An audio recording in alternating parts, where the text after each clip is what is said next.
Filho e Deus Espírito. E às vezes fica difícil da gente entender como assim, né? Três que são um. E aí existe uma analogia que fica fácil da gente conseguir entender. A água, existem vários estados. Existe a água líquida, existe a água em estado gasoso e existe a água em estado sólido, que é gelo. Quando a água é um gás, ela deixou de ser água? Não, ela não deixa de ser água, ela só está em um estado diferente. Quando ela está como gelo, ela deixa de ser água? Não, ela só está em um estado diferente. Assim é Deus Pai, Deus Filho e Deus Espírito. Ele só está em estágio diferente. Deus Pai é Espírito e no momento em que ele virou carne, ele foi denominado Jesus. Então uma das fases de Deus era ser Jesus, né? Era ele vir na terra como homem. E quem que é esse Deus Pai? Quem que é esse Criador?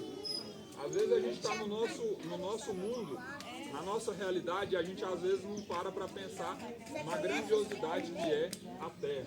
Imagina só o tamanho desse globo terrestre, o tamanho dessa criação. Alguém, em um certo momento, resolveu criar tudo isso.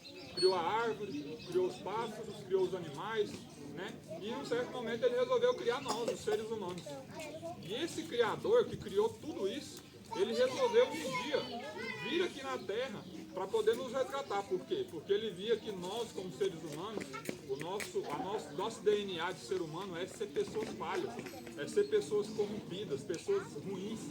Então, essa criação dele, que somos nós, os seres humanos, nós estávamos nos degradando.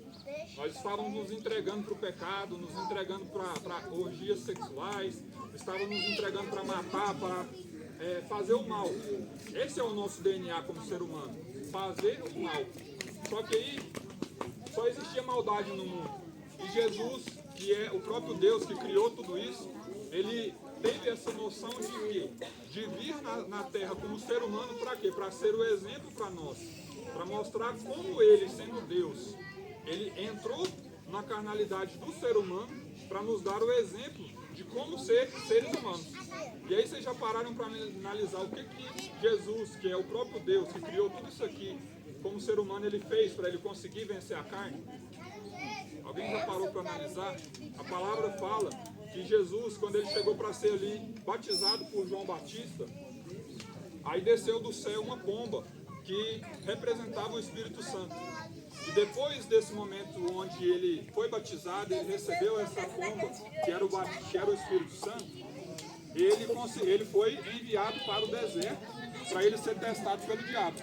Então todos os dias nós somos testados pelo diabo. Todos os dias o diabo ele apresenta ali circunstâncias onde nós somos tentados, onde nós somos provados.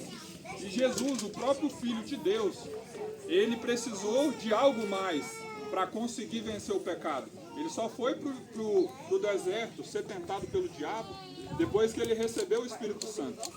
Ou seja, o próprio Jesus, que é o próprio Deus, ele não conseguiria ter vencido, ele não conseguiria ter cumprido a missão dele aqui na terra se ele não tivesse recebido o Espírito Santo.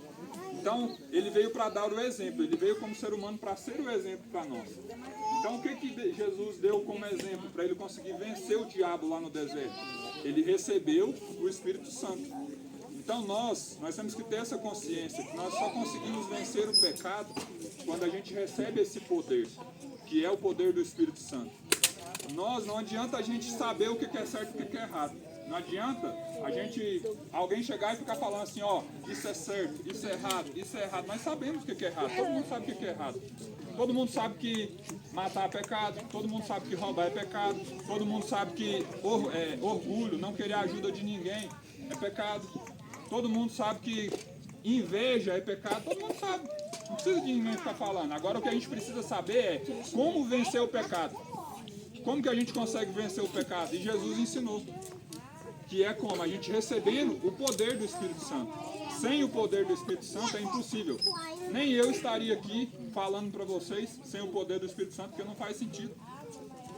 Não faz sentido. A gente só consegue fazer o que precisa ser feito quando a gente recebe do alto o poder do céu.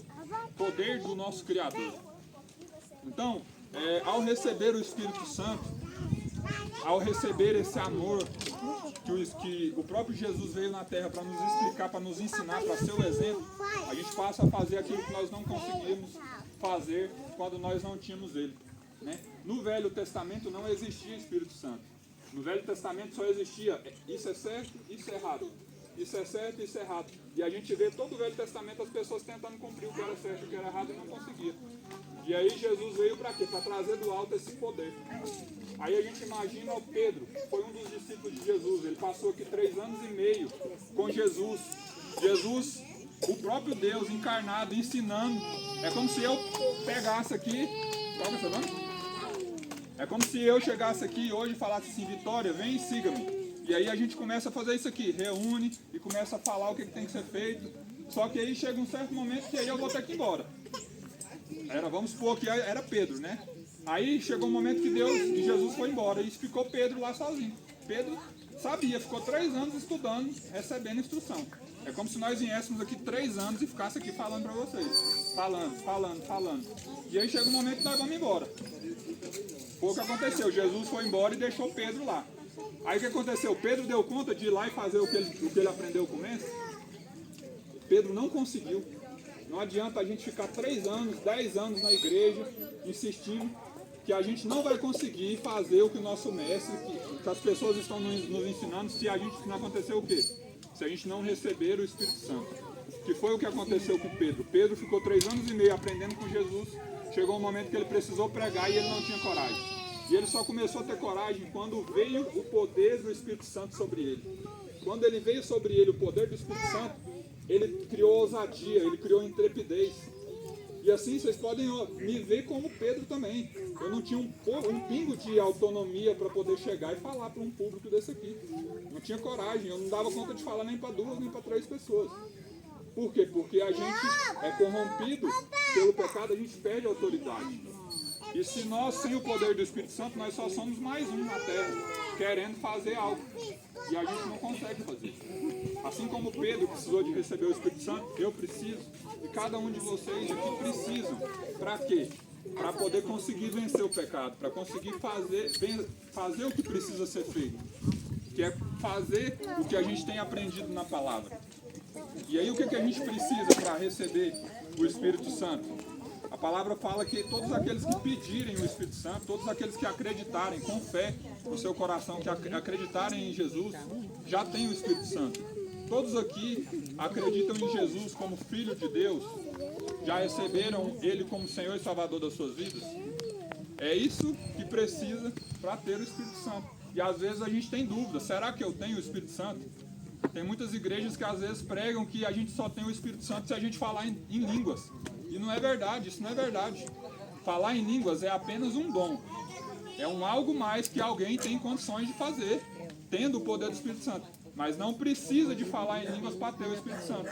A única coisa que você precisa é acreditar em Jesus, que Ele é Filho de Deus e que Ele salvou, te curou dos seus pecados. Uma vez que você acredita nisso, você já tem que ter a convicção, a consciência de que você já tem esse poder. E é esse poder que nos autoriza, que nos dá autoridade para poder vencer o pecado, que nos dá autoridade para fazer aquilo que precisa ser feito em nome de Jesus. Amém? Felipe, você vai querer trazer a palavra para nós hoje, Felipe?